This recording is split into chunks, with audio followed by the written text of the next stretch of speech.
The night sky over western Montana was crisp and clear, the stars shimmering above the rugged landscape like 1,000 watchful eyes. The valley below lay still, a haunting silence broken only by the rustle of pine trees and the occasional hoot of an owl. It would have been an ideal night for a campfire and some quiet conversation if not for the faint, ominous hum riding the cold breeze. Two figures stood near an old pickup truck, silhouetted against the darkness. The first was a tall, broad-shouldered man with weathered skin and a graying beard, his face etched with the deep lines of someone who had spent his life outdoors, living rough but real. In one hand, he held a steaming mug of coffee. The other rested on a rifle slung casually over his shoulder, like an old friend he trusted more than anyone. The woman beside him was lean and sharp-eyed, her dark hair tied back in a ponytail. She scanned the tree line through binoculars, every muscle tense, ready. You hear that she murmured, not taking her eyes off the distance. The man nodded, eyes narrowing. Yeah, they're out there. He didn't need to explain who they were. The low, mechanical hum was unmistakable now. Alien drones, sleek and silent, scouring the wilderness like steel vultures hunting for Earth's deadliest predators. It had been 6 months since the Greys first showed up, and they wasted no time in making their intentions clear. For reasons no one fully understood, they'd targeted apex predators, wolves, bears, mountain lions, anything that maintained nature's balance and kept humanity in check. These invaders were playing with the planet's ecosystem, trying to cripple it by ripping out its beating heart. The drones would swoop in, pick off key predators, and leave the carcasses to rot. At first, most people thought it wasn't their problem, just nature taking another hit. But when ecosystems started to collapse and prey animals began overrunning once balanced regions, it became obvious this wasn't just about the animals. The Greys were clearing out competition, softening the world up for something bigger. And humans were next. The woman lowered her binoculars and pulled back the bolt on her rifle, chambering around. That hum's getting closer. We need to take out whatever's coming before it gets too close. The man grinned, a flash of white in his grizzled beard. You know you don't have to tell me twice.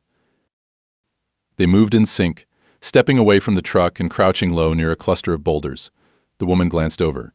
Think it's the new model. Probably. The newer ones have tougher armor, he said, settling his rifle against his shoulder, but they're just as stupid. She smirked. Good. Dumb's what we need right now. The hum grew into a sharp, metallic whine as the first drone zipped into view above the treetops. It was sleeker than the older models, a dark, menacing shape with jointed limbs folded beneath its oval body. A cluster of glowing red eyes scanned the ground with an unsettling intelligence, sweeping back and forth like a predator seeking out prey. Here it comes, she whispered, her finger tightening on the trigger. The drone paused, hovering just above the tree line, sensors flickering as it locked onto something in the underbrush. A moment later, it fired a pulse of blue energy that streaked across the night like a lightning bolt, turning the air cold. The blast kicked up dirt and shredded tree bark, but no animal cried out. The trap had failed, and they couldn't let the machine leave. Now the man barked, aiming through the scope. They fired in tandem. Her shot took out the drone's sensor cluster, sending a shower of sparks into the night. His bullet punched clean through the drone's chassis, rupturing whatever powered it. The machine whined in protest as smoke and flames burst from its undercarriage before it crashed to the ground in a twisted heap of metal and wires. But the night was far from quiet. As if in response, 3 more drones shot out from behind the tree line, their engines emitting an eerie, high-pitched screech. The woman gritted her teeth. Figures. They always travel in packs. Guess we'll have to take them all out, the man said, leveling his rifle. The drones spread out, circling wide to flank them. They were learning, or at least adapting. The woman steadied her breath, lining up her shot. They didn't have much time before the machines closed in. Before she could pull the trigger, a howl echoed through the valley, a deep, primal sound that sent a chill racing down her spine. A moment later, more howls joined in, responding from different directions. The drones hesitated, their movements turning erratic as they adjusted to the new threat. The man and woman exchanged a glance. Wolves, he said, relief and awe mingling in his voice. Looks like the packs are finally getting involved, she replied, scanning the tree line. Suddenly, dark shapes burst from the shadows, dozens of wolves, sleek and fast, moving with deadly precision. The pack split into flanking groups, rushing the drones from all sides.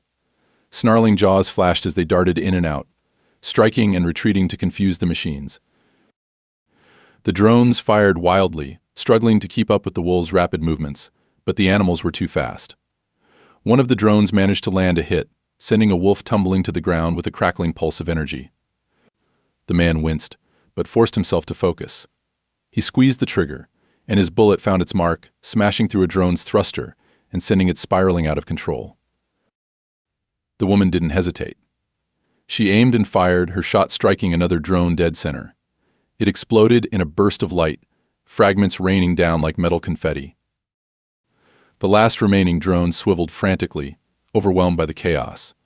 The wolves closed in, launching themselves at the machine.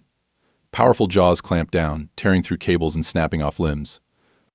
The drone's thrusters flared, trying to lift it away, but it was too late. With a final, pitiful whine, the machine's chassis cracked under the onslaught and crumpled into a ruined heap. The wolves circled the wreckage, eyes gleaming in the dark, muscles tense as they panted, still on high alert. After a tense moment, the alpha, a massive gray wolf with a scarred muzzle, raised its head and let out a triumphant howl. One by one, the others joined in, their voices blending into a chilling chorus that echoed through the valley like the earth itself was celebrating. The man lowered his rifle, breathing heavily as he watched the wolves. "They're not going down without a fight," he said quietly, more to himself than anyone else. The woman nodded, still watching the pack with a mix of respect and caution. "No, and neither are we." For a moment, the two humans and the wolves shared a wordless understanding, a mutual acknowledgement of a common enemy. The wolves had never been humanity's allies, but they knew survival when they saw it.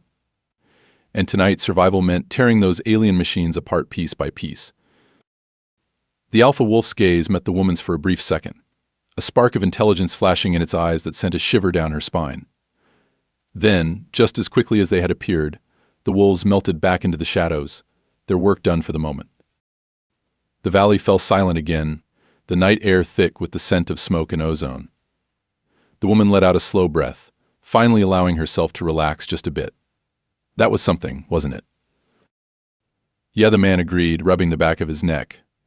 "But we can't count on the wolves to do all the work.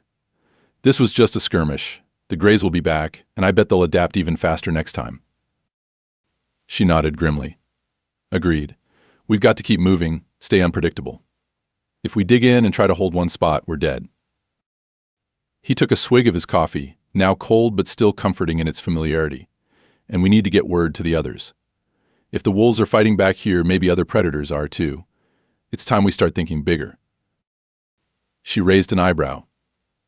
"You're talking about organizing a multi-species resistance? You've lost your mind." "Maybe," he said with a grin. "But it's not like we've got many options left. Besides, crazy's about the only thing that's worked against these aliens so far." She chuckled, shaking her head. "I suppose you're right. But how do you even start something like that?" "Well," he said, slinging his rifle back over his shoulder first, "we get in touch with the folks out east. I heard they've got a few big cats in the Appalachians that might be willing to help us out. Then we head down south. Rumor has it the gators have been giving the Greys hell in the swamps. If we can find a way to coordinate this, we might just stand a chance." The woman stared at him, half amused, half incredulous. "You're talking like it's some kind of military campaign." He shrugged. "It kind of is. Only difference is our soldiers walk on four legs and don't care much for orders." She snorted. "Fair enough. But if we're going to do this, we need to be smart. The Greys might be overconfident, but they're not stupid. They'll adapt, and they'll come at us with everything they've got." "Let them come," the man said, eyes hardening. "We'll be ready." As they climbed back into the truck and started down the dirt road, the hum of distant drones returned, barely audible over the roar of the engine. The woman leaned back in her seat, lost in thought as she stared out the window. They were up against impossible odds, but for the first time in a long time she felt a flicker of hope. Because if there was one thing the Greys hadn't counted on, it was the fact that Earth's apex predators, whether they had fangs, claws, or firearms, weren't about to roll over and play dead. Not now, not ever. And if the aliens wanted this planet, they were going to have to fight tooth and claw for every inch. The following days were a whirlwind of planning, scouting, and barely catching sleep as Tom and Carla pushed deeper into the wilds. The Greys had increased their patrols, deploying more drones across the forests and valleys, but the resistance, human and animal alike, was adapting too. Tom steered the truck along an overgrown dirt trail, trees whipping past in a blur. Carla sat in the passenger seat, her eyes flicking between a rough map spread across her lap and the passing landscape. They were heading to what was left of the Bitterroot Wilderness, where a loose alliance of survivalists and local predators had managed to hold their ground. "You sure the folks out here are still alive?" Carla asked, tracing a route with her finger. "Last I heard, half their outpost got wiped out." Tom grunted. "If anyone's stubborn enough to hang on, it's the Bitterroot crowd. Besides, we need them. Word is they've got a bear that's practically running guerrilla ops against the Greys." Carla blinked. "A bear? Are you serious?"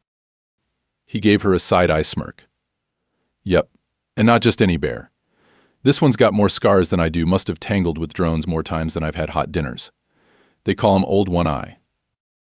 "Sounds like something out of a comic book." Tom shrugged. In a world gone mad, anything's possible. They eventually pulled up to a secluded clearing surrounded by tall pines. It looked deserted at first, but as they stepped out of the truck, figures emerged from the trees, rifles and shotguns raised. These weren't your average weekend hunters. They wore makeshift armor, patched-up camouflage, and had the hard, lean look of people who'd been surviving in a world gone to hell long before the Greys arrived. A tall man with grizzled gray hair and a patch over one eye stepped forward, shotgun in hand, scanning Tom and Carla with a wary expression. "You must be the folks they call Bigfoot and Coyote," said, his voice gravelly. Tom nodded. "And you must be Briggs. Heard you've been holding your own out here." Briggs chuckled, though it wasn't exactly friendly. "Holding out is generous. We're surviving. But we're still here." His good eye narrowed. "What brings you out this far? We don't get many visitors who aren't desperate or crazy." Carla stepped forward. "A little of both, actually. We've got a plan, but we need allies both human and otherwise." Briggs raised an eyebrow. "Otherwise?" Tom nodded. "We're putting together a resistance, not just humans. We're talking predators from all across the continent. Wolves, big cats, even the gators in the swamps. The Greys think they can outgun us, but they don't understand how this planet works. We aim to change that." Before Briggs could respond, a low, rumbling growl came from the edge of the clearing. Heads whipped around, rifles snapping up as a massive grizzly bear lumbered out of the trees. Its fur was matted, with patches missing, and one eye was a milky white orb of scar tissue. But it moved with a terrifying purpose, muscles rippling beneath its scarred hide. The bear's single good eye locked onto the newcomers with cold, calculating intelligence. "That's Old One Eye," Briggs said quietly, lowering his shotgun. "He's been watching us for weeks now, almost like he's testing us. But ever since we started taking down drones together, he's been more cooperative." Tom felt his heart pound as the bear approached. Deep claw marks scarred its flank, likely from battles long past, but the old wounds hadn't slowed it down. One eye stopped a few feet away, sniffing the air, then rumbled a low growl that vibrated through the ground. Carla stared at the bear, half in awe, half in fear. "You're telling me this thing is cooperating with you?" Briggs grinned, showing yellowed teeth. "It's more like an understanding. The Greys are his enemy too. Bears don't usually hold grudges, but this one, he's got a score to settle." One eye huffed, as if agreeing with the sentiment. The bear's presence was unsettling but oddly reassuring. The line between natural predator and ally was blurring in ways neither Carla nor Tom had expected. "What's your plan?" Briggs asked, crossing his arms. Tom nodded toward the map. "We've been studying the Greys' drone routes. They're predictable, but they're ramping up activity in areas where resistance is stronger. That's a weakness we can exploit. If we coordinate strikes, hit them in waves across multiple territories, we can stretch them thin." Briggs frowned. "Sounds like suicide." Carla leaned in. "Not if we get the timing right. We've already got wolves up north leading coordinated strikes. If we can get Old One Eye here and maybe some big cats from the Rockies on board, we hit them from all sides. We disrupt their plans so much they can't adapt fast enough." Briggs scratched his chin, thinking it over. "It's risky as hell. But you're talking about uniting humans and predators, animals that don't exactly work well together." "That's why we start small," Tom said, Get them focused on a single goal, just long enough to deliver a crippling blow. It'll force the Greys to change tactics, and that'll buy us time to figure out where they're really vulnerable. Briggs grunted. And you think we can actually coordinate all this? You're talking about working with creatures that don't care about plans or maps. We've got a wild card, Carla said, a spark of determination in her eyes. There's a scientist out in Yellowstone who's been experimenting with something called neurosignal amplification. If she's still alive, she might have tech that could help us communicate with the predators, simplify our signals so they can interpret them. Briggs looked genuinely surprised. You think that's possible? Tom shrugged. Right now, anything's possible. But we won't know until we try. The sound of snapping twigs made them all turn. A mountain lion slinked out of the tree line, its coat sleek and golden under the moonlight. The cat moved silently, eyes fixed on the humans before it. It approached One Eye, who grunted and gave the feline a slow nod, an almost imperceptible gesture, but enough to show recognition. The lion stared at the humans for a moment, then sat on its haunches, tail flicking with impatience. Carla couldn't help but smile. Looks like word's getting around. If this keeps up, we might have ourselves a real alliance. Briggs shook his head in disbelief. If you'd told me a year ago that I'd be standing in a clearing planning a war alongside a bear and a mountain lion, I'd have called you crazy. Crazy's all we've got left, Tom said with a chuckle. The Yellowstone scientist, Dr. Evelyn Kasparov, was very much alive and more determined than ever to stick it to the Greys. Her lab was hidden deep within a geothermal cave system, its walls lined with makeshift equipment cobbled together from scavenged electronics and salvaged government tech. When Tom and Carla arrived, escorted by Briggs and a few of his people, they found her furiously typing on a laptop surrounded by buzzing machinery. You're late, she said without looking up. Tom raised an eyebrow. Didn't exactly have GPS. Kasparov snorted. Excuses. But I'm glad you made it. She finally looked up, pushing a strand of dark hair out of her face. Let me guess, wild idea involving coordinating a bunch of predators to take down the Greys. More or less, Carla said. You're the key to making it happen. Kasparov grinned, a manic gleam in her eyes. I might just be. The neurosignal amplification tech I've been working on isn't perfect, but it's miles ahead of where it was before the invasion. It's more about guiding instincts than giving direct orders, but it works.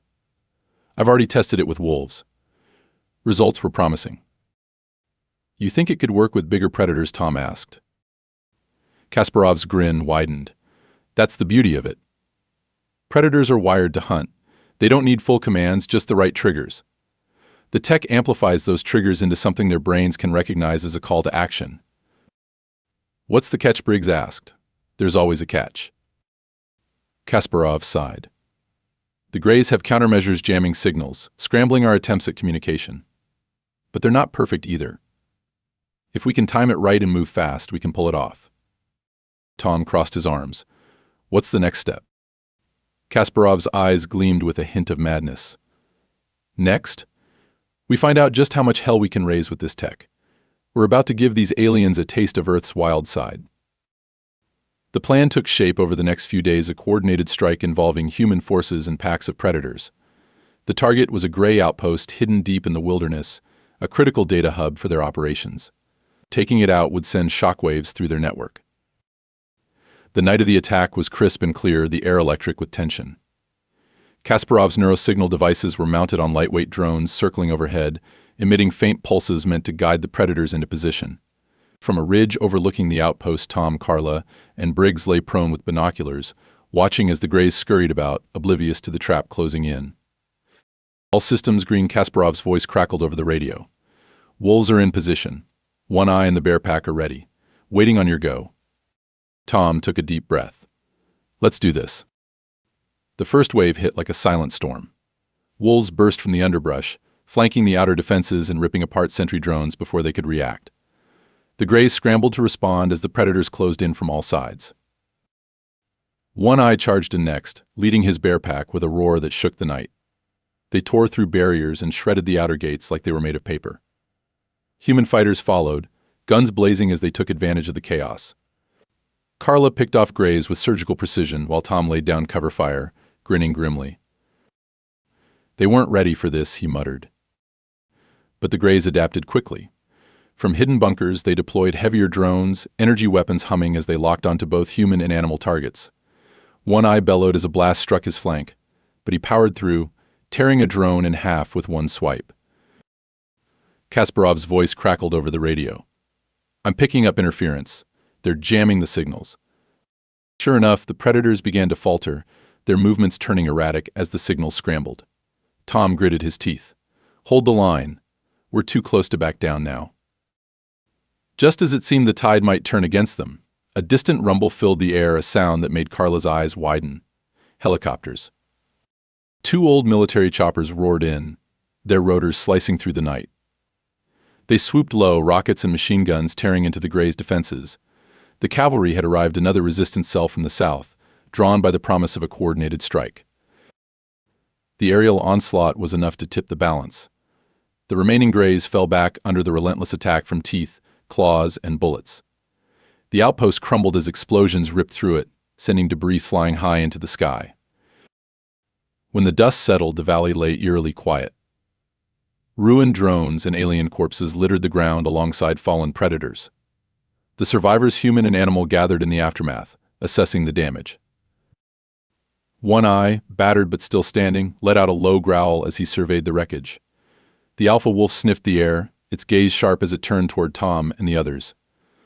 There was no celebration, no howling victory cry, just a shared understanding that this was only one battle in a much larger war. Carla wiped sweat from her brow and holstered her rifle. "We did it." Tom nodded, though his expression was somber. "Yeah, but this is just the beginning." Briggs walked over, shotgun resting on his shoulder. "We've shown them what we can do when we fight together. The Greys are going to hit back even harder next time." "They can try," Kasparov said, eyes shining with determination. "But they're starting to realize they're not the only ones who can adapt." Tom looked out at the wilderness stretching beyond the ruins, where the night was alive with the sounds of predators reclaiming their territory. "Let them come," he said quietly. "This is our world. We're not giving it up." The wolves began to disperse, fading into the shadows. One Eye gave a final, wary glance at the humans before lumbering off into the trees. The alliance between man and beast was still fragile, born of necessity rather than trust, but it was growing stronger with every battle. As they packed up and prepared to move out, Carla turned to Tom. "You think we can keep this up? Bringing more animals into the fight, coordinating strikes like this?" Tom shrugged. "It's not going to be easy. But if we don't, Earth's done for. We've got to think bigger, smarter. The Greys have tech, but we've got something they can't replicate: instinct, raw determination, and a planet full of creatures that don't take kindly to being invaded." Kasparov joined them, wiping dirt from her face. "I'll work on refining the signals. This was a good start. But we need to expand, figure out how to reach more species. If we can get mountain lions and birds of prey involved, it'll change the game." Briggs looked at her with newfound respect. "Never thought I'd see the day when humans and wild predators teamed up to fight aliens, but here we are. I guess anything's possible now." Tom smiled, the exhaustion in his eyes fading as hope sparked again. "Yeah, anything's possible. And that's exactly why the Greys are going to regret ever setting foot on this planet." As they drove off into the night, leaving the smoldering ruins behind, the forest came alive with the sounds of wolves, bears, and other creatures preparing for the battles to come. The resistance was no longer just a human endeavor, it was a planet-wide uprising, fueled by tooth, claw, and an unbreakable will to survive. The Greys might have underestimated Earth's apex predators, but they were about to learn the hard way that this world was far from conquered. In the weeks that followed, the successful raid sent shockwaves through both human and alien forces. Word spread like wildfire among survivalists, eco-warriors, and even military remnants hiding out in remote areas. In every corner of the world, rumors surfaced of apex predators turning the tables. Lions in Africa were reportedly taking down drones with terrifying efficiency, driving them away from watering holes. Jaguars in the Amazon had begun stalking Grey patrols, turning the jungle into a death trap. Even orca pods were spotted harassing alien vessels in the Pacific, hitting them where they were weakest. Tom, Carla, Briggs, and Kasparov worked tirelessly to build on the momentum. The Bitterroot Wilderness had become their base of operations, its isolation making it perfect for launching strikes and coordinating efforts across the continent. Dr. Kasparov refined her neurosignal tech, tweaking it to include more species and improve reliability. One crisp morning, as the sun rose over the jagged peaks of the Rockies, Tom stood outside their fortified command post, a sturdy log cabin reinforced with salvaged steel. He inhaled the clean, pine-scented air, feeling a rare sense of optimism. The Greys were on the back foot, but they weren't beaten, yet not by a long shot. "Hey, Bigfoot," Carla called from the doorway. "Briggs wants you inside. We've got incoming intel." Tom nodded and stepped in. The cabin's interior was cluttered with maps, radios, and salvage tech. Kasparov was at a workbench, adjusting a drone-mounted amplifier, while Briggs stood over a map pinned to the wall, markers and lines crisscrossing key resistance zones. "What's the word?" Tom asked, moving to join them. Briggs glanced up, his expression grim. "We intercepted a Grey transmission last night." Kasparov decrypted part of it. "It's bad news." Kasparov pushed up her glasses. "They're planning a large-scale counterstrike. Multiple resistance cells are on their radar. They're treating us like a serious threat now." Carla frowned. "So what's our move? Hit them before they hit us?" Briggs shook his head. "We can't rush in blind. We need to pinpoint where they'll strike first, or we'll spread ourselves too thin. We're tracking their drone patterns, trying to find gaps." Tom studied the map. "What's their most likely target?" "There's chatter about a fortified base in Wyoming," Kasparov said. "Ex-military folks, heavily armed, been taking the fight to the Greys. If they lose that base, it'll hurt us badly." Tom scratched his chin. "And what about the predators?" Kasparov grinned. "That's where things get interesting. I've been working on portable amplifiers. They can be carried or mounted on vehicles, syncing up with more species. We might be able to pull off a multi-species counterattack." Briggs crossed his arms. "You're talking about drawing them into a trap." "Exactly," Kasparov said. "We lure them with a target they can't resist, then hit them from all sides." Carla tapped the map. "And we do it where they're least prepared. If we can bait them into chasing us, we'll expose their command nodes or supply routes." Tom nodded, considering the risk. "It's dangerous, but if we pull it off, we could cripple their operations here." Briggs grunted in agreement. "It'll take coordination. We'll need more groups send word to other cells and any predator packs we can reach. This has to be a unified strike." Carla smirked. "Good thing we're getting the hang of playing nice with others." Over the next week, they sent out runners and radioed resistance groups across the western states. Messages went to wolf packs, bear clans, and even mountain lions known to have shown resistance. The response was overwhelming. From the snow-capped Rockies to the windswept plains of Wyoming, humans and predators prepared for their largest coordinated attack yet. The target, a remote valley in the Wind River Range, where the Greys had set up a command outpost. Satellite images showed it was both a data hub and a key logistical node for their western operations. Taking it down would send a shockwave through their command structure. The night before the attack, Tom and Carla stood on a ridge overlooking the valley. Below, hundreds of humans and predators took their positions, guided by the hum of neurosignal drones. Wolves slunk through the underbrush, their eyes glowing in the dark. Mountain lions prowled along rocky outcrops while One Eye and his bear pack gathered near the tree line. Farther back, human fighters prepared barricades and checked their weapons.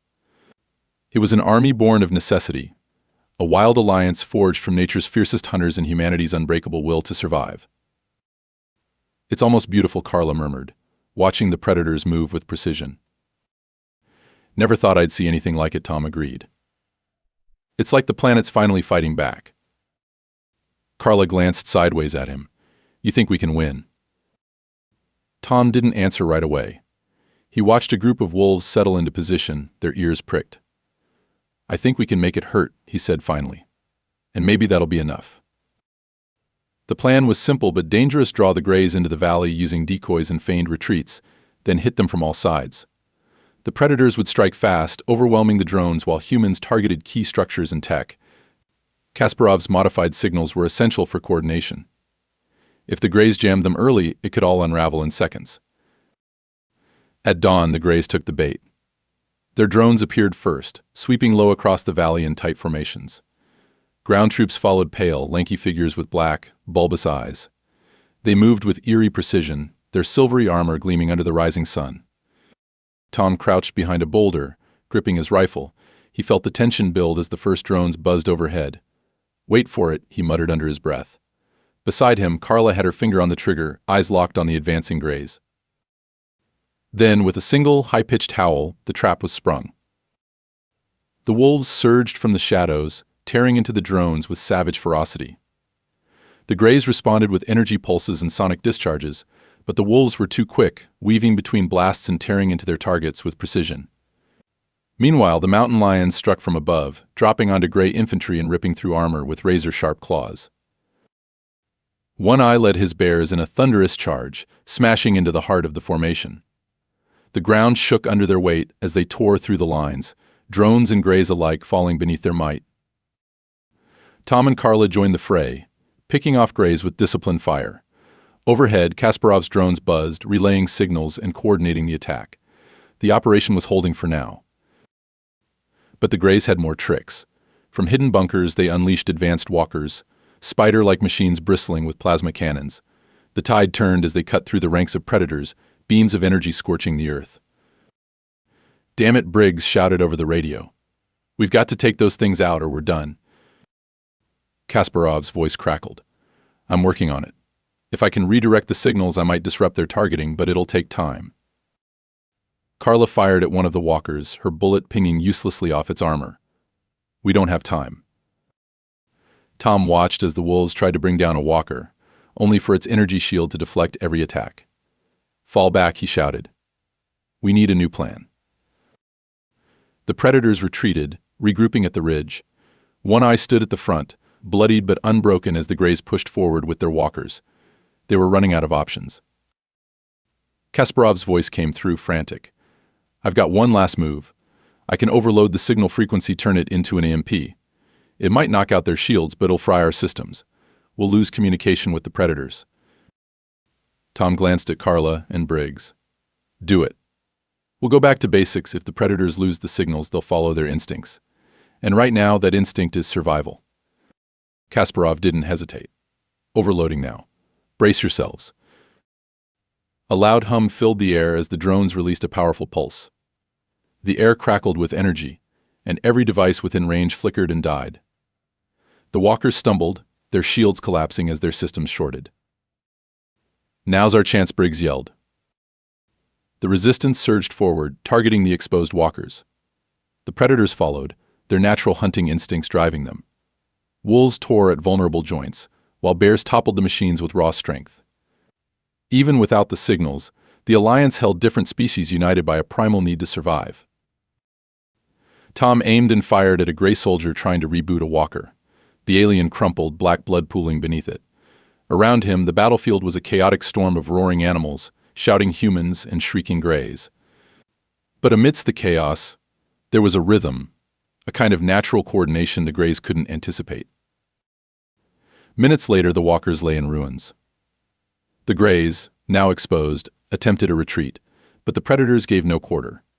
Mountain lions hunted down stragglers while One Eye led a final charge, smashing through the last of their defenses. By the time the sun was fully in the sky, the valley was littered with smoking wreckage. The battle was over, and the humans and predators had won. But the victory had cost them. Wolves lay dead or injured, and two of Briggs's best fighters were lost to plasma blasts. Even One Eye limped, his fur singed and matted with blood. Tom surveyed the scene, grim but satisfied. It was proof that they could fight back and win. The greys were formidable, but they weren't invincible. Carla joined him, wiping dirt from her face. "We did it." "Yeah," Tom said, though his voice was heavy. "But this was just one fight. The greys will regroup, and they'll come back harder." Briggs appeared, shotgun slung over his shoulder. "We hit them where it hurts today. They'll think twice before coming this far west again." Kasparov, exhausted but triumphant, chimed in. "The MP trick worked better than I thought. It's not something we can use often, but it'll keep them on their toes." Tom nodded and looked at the predators gathered at the edge of the battlefield. Wolves, bears, and mountain lions watched with wary eyes, instincts still sharp. But there was no aggression, just a shared understanding that they were in this fight together. "What's next?" Carla asked. Tom took a deep breath. "We keep building. This isn't just about the western states anymore. We need to connect with other regions, bring in more allies, human and animal. If we can turn this into a global resistance, we might just push the Greys off this planet. Briggs grinned. You're talking about uniting the whole wild world against an alien invasion. Sounds crazy. Tom smirked. Maybe. But if today proved anything, it's that Earth's apex predators, whether they walk on 2 legs or 4, aren't going down without a fight. As the resistance fighters gathered their wounded and prepared to leave, the predators melted back into the wilderness. One Eye paused, meeting Tom's gaze one last time before lumbering off, leading his pack back to wherever they called home. Tom watched the bear disappear into the shadows, feeling a strange kinship with the old beast. They were both survivors, fighters who refused to quit, no matter the odds, and as long as they drew breath, they'd keep fighting. We're not just defending a planet, Tom said quietly, more to himself than anyone else. We're defending a way of life, a balance that's been here long before us, and will be here long after. The Greys have the tech, but we have something they'll never understand. Carla raised an eyebrow. And what's that? Tom looked out at the vast wilderness stretching before them, the mountains, forests, and wilds that had always been Earth's true heart. The will to survive. And that's something no machine can ever match. The sun climbed higher, casting long shadows as the resistance moved on, leaving behind the wreckage of battle and the echoes of a war far from over. The fight for Earth was just beginning, but for the first time there was hope. Hope that, with the right allies and strategy, they could turn the tide. Because this was their world, a world of predators, hunters, and survivors. And it was a world they would defend, no matter the cost.